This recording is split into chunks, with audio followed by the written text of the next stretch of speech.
Your property in Dubai could be affected forever because of this agreement between the US and the UAE, an FX swap line. Now, the chances are that you probably never heard about an FX swap line, and if you have, then it's the first time you've heard about it within the context of the UAE and the US's relationship.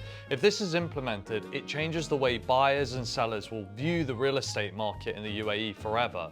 Now, in this video, I'm going to break down for you what's happening, why it's been introduced, and the consequence to you if it indeed happens. Now, my name's Ray Verma. I'm a super prime broker in Dubai. I've spent over a decade across investment banking and wealth and investment management all over the world in cities like London, Geneva, and here in Dubai. Institutions you'll be familiar with, Societe Generale, BNP, and St. James's Place. For the last 3 years, I've specialized in acquiring and offloading assets for ultra high net worth and high net worth investors and homeowners in the UAE. So firstly, what's an FX swap line in the context of the UAE?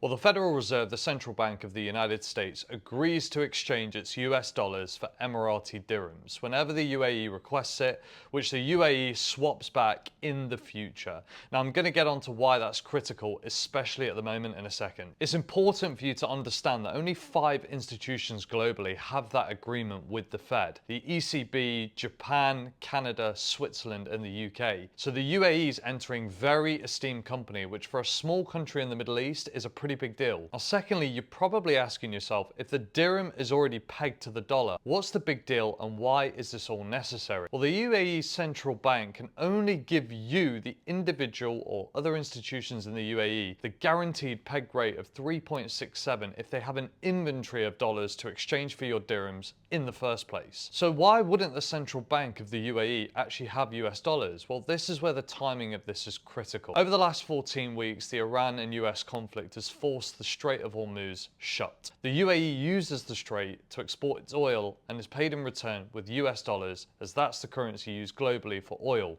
And you'll be familiar with this known as the petrodollar system. So if the UAE has a massive temporary reduction in that revenue stream, it's not receiving a fresh supply of dollars, which it can give to you in exchange for your dirham. Now, the UAE has over $270 billion in cash reserves. So whilst you don't have to worry right now, the country's looking to implement and be proactive regarding this so that it can guarantee you dollars at a fixed rate in the future.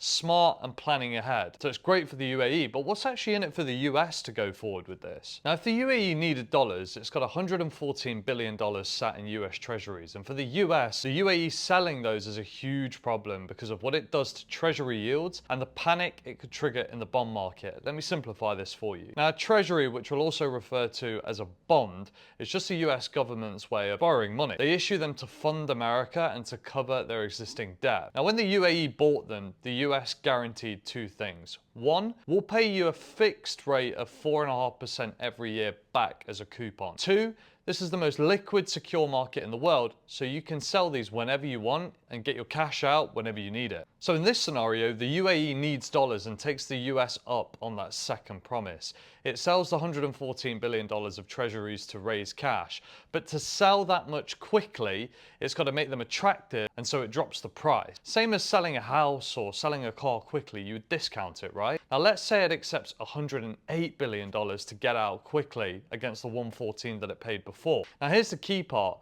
The new buyer collects the exact same fixed interest the treasury always paid of 4.5%, but they only paid 108 for it this time, not the 114 billion the UAE did. So the actual return, the yield, is now higher than 4.5%. The discount pushed the yield up. Now here's why that's the US government's nightmare. The US is constantly issuing new treasuries to fund itself. But if buyers can get a higher yield on the UAE's discounted treasuries sitting in the secondary market, nobody's going to buy the new ones at 4.5%. So the US is forced to offer higher yields on everything it issues next, or nobody buys. And because mortgages, loans, and credit cards are all priced off treasury yields, that higher cost passes itself straight to the US consumer. Higher mortgages, higher borrowing, which could cripple its entire economy. Other investors could also start selling its treasuries once it sees the UAE dumping theirs, creating panic in the bond market. So now you see why both countries have a massive incentive to create this FX swap line. The UAE gets guaranteed access to dollars without ever having to sell its treasuries, and the US protects its bond market from exactly the kind of shock we just spoke about. Now finally, you're probably watching this and saying, well, this is all good in theory, but realistically, what's the risk of this actually becoming an issue and the UAE running out of dollars? Well, let me tell you a short story about Thailand. Up until 1997, Thailand had an agreement with the US where the rate was pegged at 25 Thailand baht for $1. Now, Thailand faced a situation in 1997 where it ran out of US dollar reserves because of the country mismanaging its finances. And Thai baht holders could no longer exchange their money with the Central Bank of Thailand in exchange for a fixed rate on the dollar, the peg to the dollar the country had agreed. And as a consequence, the currency fell 20% within a week, and it triggered the Asian financial crisis.